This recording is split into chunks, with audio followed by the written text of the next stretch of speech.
Assalamualaikum warahmatullahi wabarakatuh. Perkenalkan, nama saya Abdul Rauf. Saya di sini akan melakukan wawancara tentang adat budaya dalam acara kematian.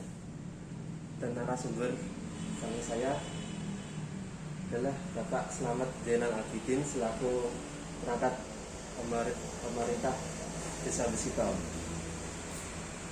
Mari kita simak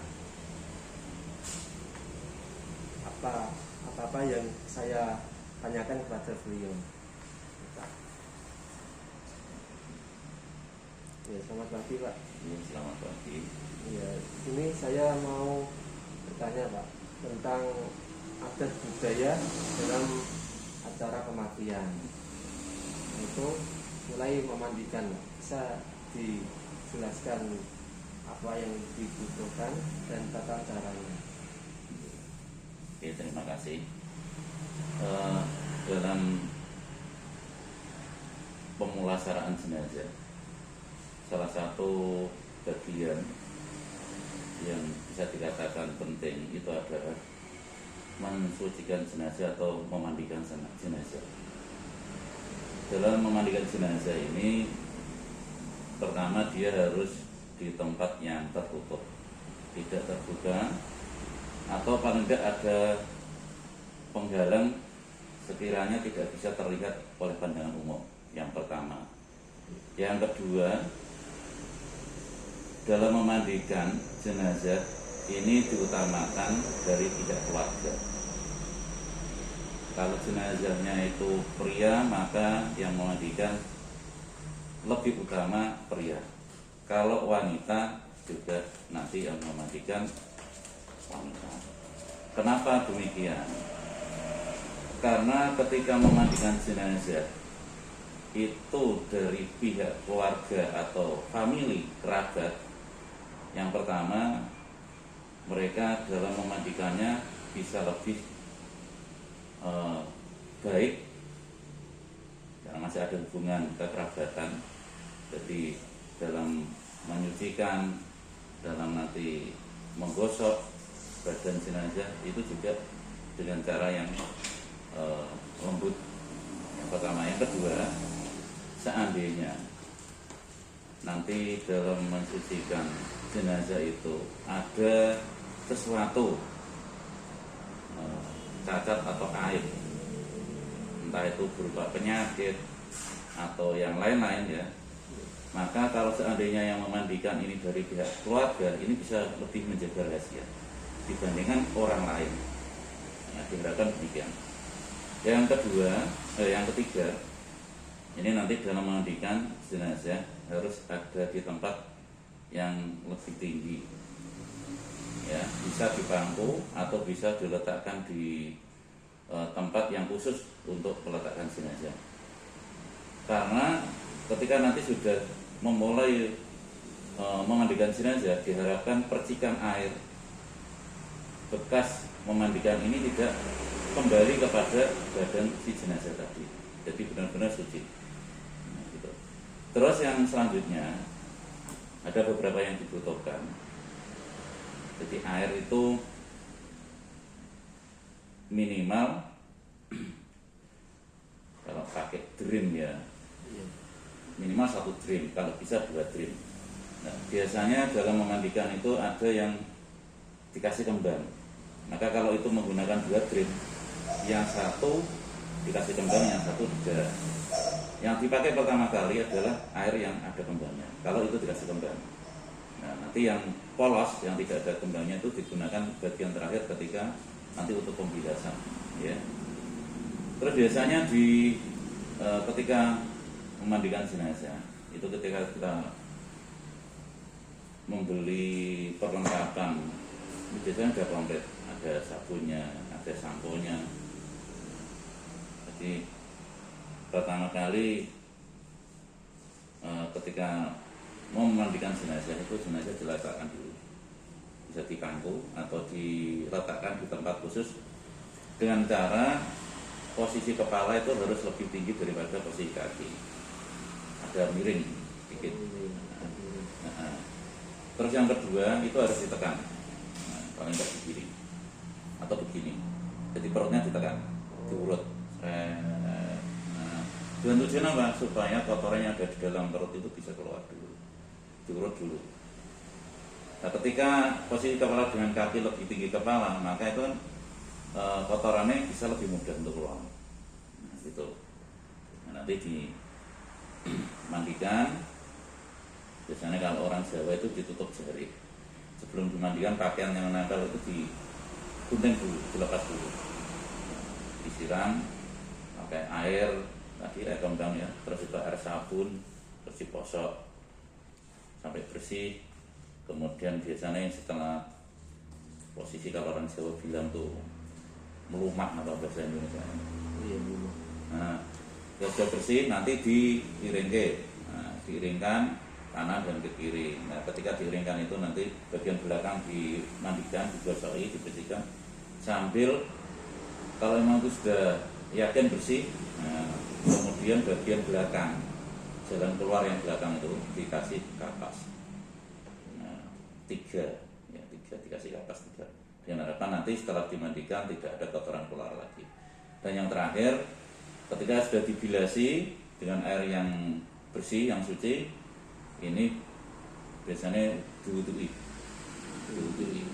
Kenapa kok diwudui?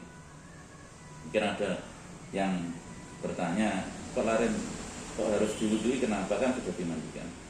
Nah, wudu ini sifatnya kesunahan, ya, kesunahan.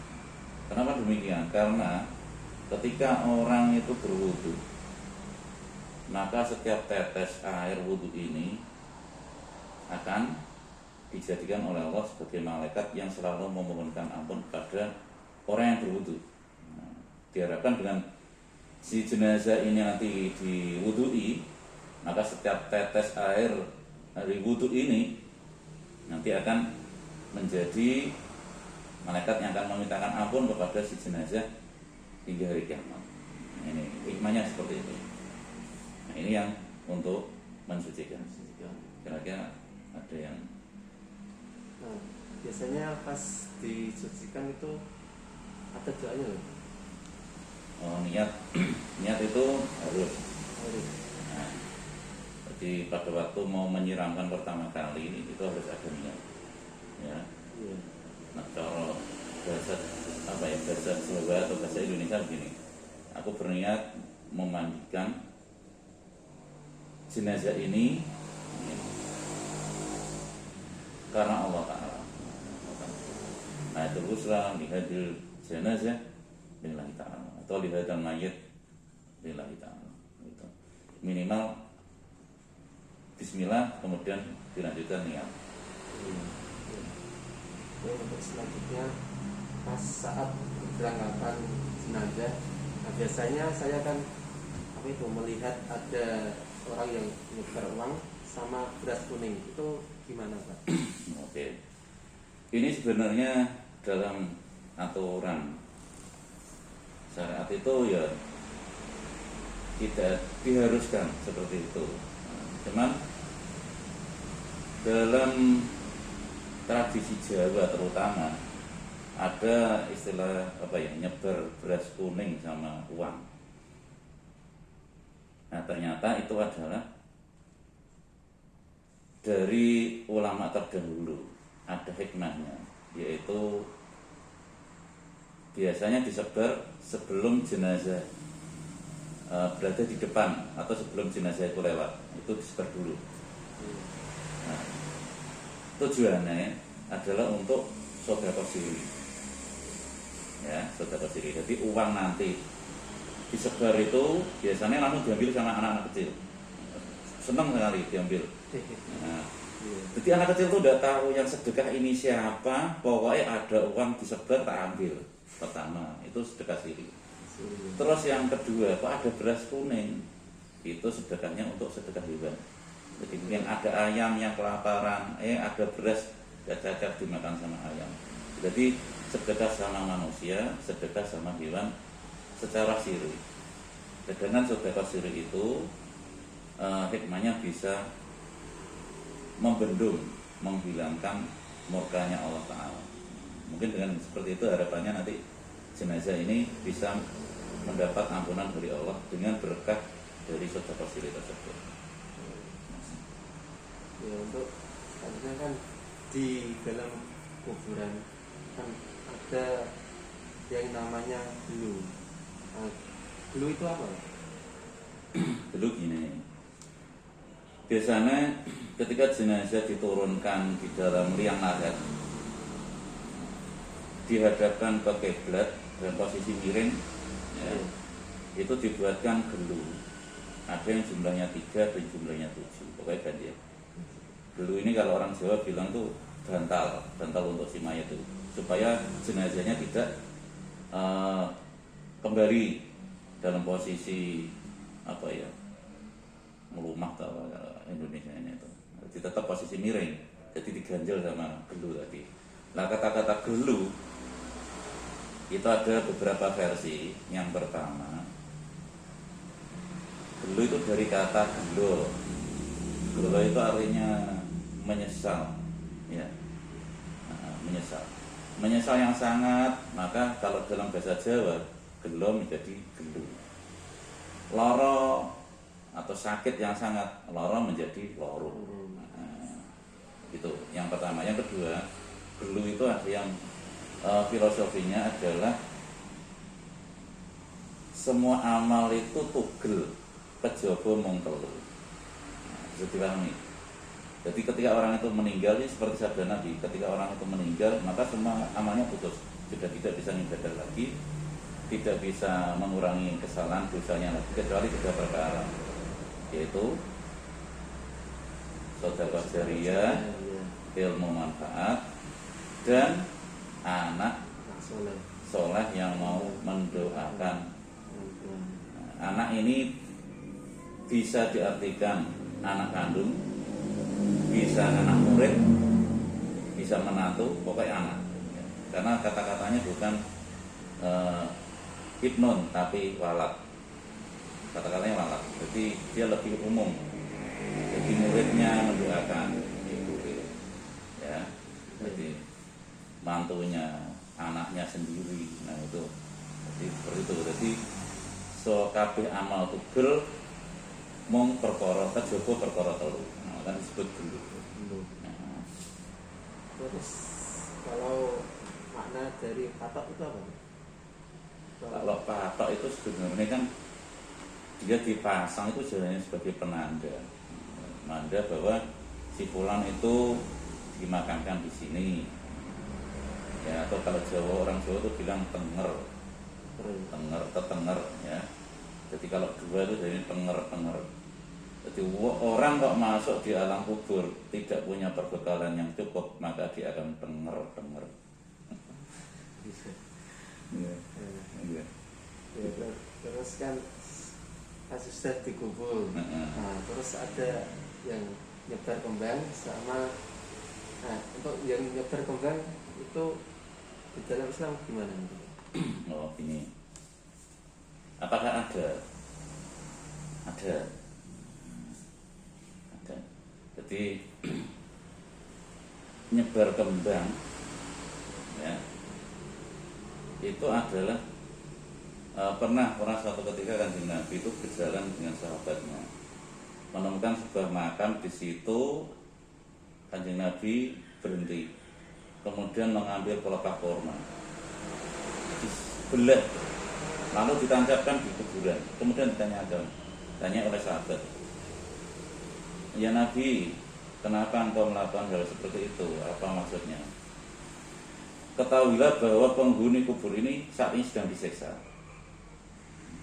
Lalu keambilkan pelepah kurma yang masih basah, supaya dia mendapatkan keringanan dari siksa yang diterima. Kenapa begitu? Karena semua makhluk itu membaca tasbih kepada Allah selagi dia belum kering. Maka ketika itu nyebar bunganya masih basah, belum kering, selama itu pula bunga ini membaca tasbih kepada Allah yang barokahnya bisa meringankan mayat yang ada di alam barzakh. Terus ada lagi pakai kendi, Iya, nanya kendi. Kendi itu mesti isinya air ya, Iya. nah, bukan diisi bir. Diisi air. Nah, Nabi pernah bersabda, ketika saudaramu sudah selesai dimakamkan, maka tinggikanlah tanahnya. Tinggikanlah tanahnya, urutannya harus tinggi. Terus selanjutnya sirami dengan air. Nah, orang Jawa dulu air itu biasanya ditaruh di kendi, ya, di kendi terus disiramkan. Nah, kendi pun itu ada artinya juga. Apa itu, Pak? Nah, kendi itu kudune tansah teken lan tansah mudi. Teken itu carane dia harus teguh memegang prinsip iman Islam, tekun dalam beribadah. Mudi itu maksudnya selalu mencari kebaikan, kebaikan untuk dirinya, kebaikan untuk keluarga, untuk masyarakatnya. Yang mestinya kebaikan ini baik menurut Allah SWT. Maka diwati ini. Nah, terus sesudah mayat dikubur, nah, terus para apa itu pelayat itu kan pulang ke rumah, terus ada yang namanya bedah bumi. Bedah bumi itu apa itu, Pak? Gitu. Bedah bumi ini termasuk dari tradisi orang Jawa peninggalan para wali. Kalau dalam bahasa Arabnya itu namanya walimatul wadimah. Walimatul wadimah. Ya, walimatul wadimah. Ini biasanya setelah jenazah ini dimakamkan, ya. Terus kemudian ada selamatan atau bancaan. Bisa di tempatnya ashabul musibah atau di tempat kerabatnya atau di tetangganya. Terus maksudnya apa? Nah, ini perlu ketahui bahwa ketika jenazah itu dimakamkan dan yang melayat itu sudah pulang, tidak terdengar suara sandalnya, maka saat itu juga ada malaikat yang ditugasi untuk melakukan wawancara, melakukan tes, uji kelayakan pada rohnya si mayit. Nah, itu. Maka saat itu pula dibantu dengan adanya majelis doa, namanya walimatul wadimah utawi selamatan bedah bumi. Yang pertama, dia menghantarkan ruh si mayit tadi kepada Allah Ta'ala, juga ungkapan terima kasih pada Allah karena pelaksanaan pemakamannya bisa berjalan lancar, tidak ada halangan apapun. Karena banyak juga prosesi pemakaman yang banyak halangan, tidak sesuai yang diharapkan, kan banyak sekali. Nah, ketika itu bisa berjalan lancar, maka ini harus terima kasih sama Allah.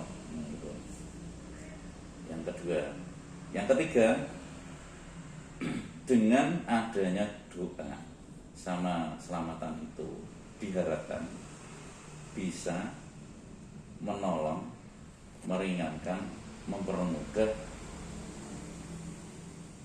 ruhnya si mayit tadi ketika dia menghadapi pertanyaan dari para malaikatnya Allah Ta'ala, diharapkan bisa lulus dengan lancar karena ada pahala sedekah. Ya, karena ternyata orang di alam kubur itu ketika dia bisa kembali ke alam dunia, yang pertama kali diminta adalah dia bisa melakukan sedekah, faat sedekah, baru wa'akum minas sholihin, menjadi orang soleh. Berarti ini ada cerita nih, perlu diceritakan apa enggak? Ya, perlu. Ini ceritanya. Dulu itu ada seorang raja yang tidak percaya dengan adanya siksa kubur. Tidak percaya apa itu, hanya cerita khayal. Kemudian untuk membuktikan itu akhirnya bikin pengumuman wara-wara atau siapa yang bisa membuktikan bahwa di alam kubur itu ada siksa kubur, saya kasih hadiah. Hadiahnya gede, kalau sekarang mungkin bisa lebih dari 10 miliar. Oh, gede banget. Nah, 10 miliar kalau zaman sekarang, mungkin lebih. Nah, itu kalau orang dengar kalau itu wah, semangat. Kemudian ada seorang bisa dikatakan miskin, pemuda, ini pemuda miskin, kalau sekarang istilah kerennya itu madisur. Apa itu? Masa depan suram. Nah, kemudian mendengar informasi itu akhirnya semangat. Masanya lemes, tidak punya harapan. Begitu mendengar ada sayembara dengan hadiah lebih dari 10 miliar. Wah, langsung semangat. Dapat waktu mau berangkat, itu dia beli roti. Beli roti di toko roti atau di warung lah. Iya. Ketika dia mau makan, datanglah seorang pengemis bersama anaknya. Pak, saya belum makan, Pak. Akhirnya tanpa pikir panjang roti dikasihkan. Hanya sebuah roti. Saya akan mau dapat 10 M. Saya bisa beli pakai rotinya sekalian. Nah, dikasihkan. Pengemis itu terima kasih. Kemudian si pemuda miskin ini daftar, langsung saat itu juga dia dimasukkan dalam liang lahat. Jadi sudah disiapkan liang lahatnya, kemudian dimasukkan, diuruk, dikubur. Nah, dengan izin Allah, pemuda ini yang di dalam kuburan tadi didatangi malaikat. Malaikatnya wah serem banget, tidak kebayang. Saking seremnya dia tuh pucat, tidak bisa ngomong. Ditanyai, "Marobuka, siapa Tuhanmu?" Tidak bisa jawab. Akhirnya apa yang terjadi? Dihajar sama malaikat. Dihajar. Diantem pakai gada itu atau palu yang gede itu. Iya. Begitu diantem, jebret, apa yang terjadi? Rotinya datang. Roti yang dikasihkan ke pengemis itu datang, menghalangi palunya malaikat tadi. Setiap mau dihajar, palunya, rotinya datang. Setiap mau dihajar, rotinya datang. Ditangkis sama rotinya tadi, saudara itu. Setelah itu dia dibongkar, setelah selesai dibongkar, lemes, tidak bisa ngomong, pucat selama lebih 40 hari. Lama ya? Lama. Jadi trauma, shock berat itu. Nah, saat itulah diketahui bahwa pahala sedekah itu ketika diberikan, seketika juga di alam barzakh langsung menerima pahalanya. Nah, maka diharapkan dengan acara Budak Bumi atau Wadatul Mantima itu nanti bisa meringankan, menyelamatkan jenazah ini di alam barzakhnya dengan izin Allah mestinya. Makanya ternyata adat-adat yang berjalan di masyarakat peninggalan para wali itu luar biasa sekali. Jadi ada nilai-nilai yang atau hikmah yang besar yang mestinya perlu kita ketahui, kita amalkan. Oh iya Pak. Cukup Pak. Terima kasih. Oke. Ya, apabila ada kata-kata yang tidak pas, kami mohon maaf sebesar-besarnya. Assalamualaikum warahmatullahi wabarakatuh.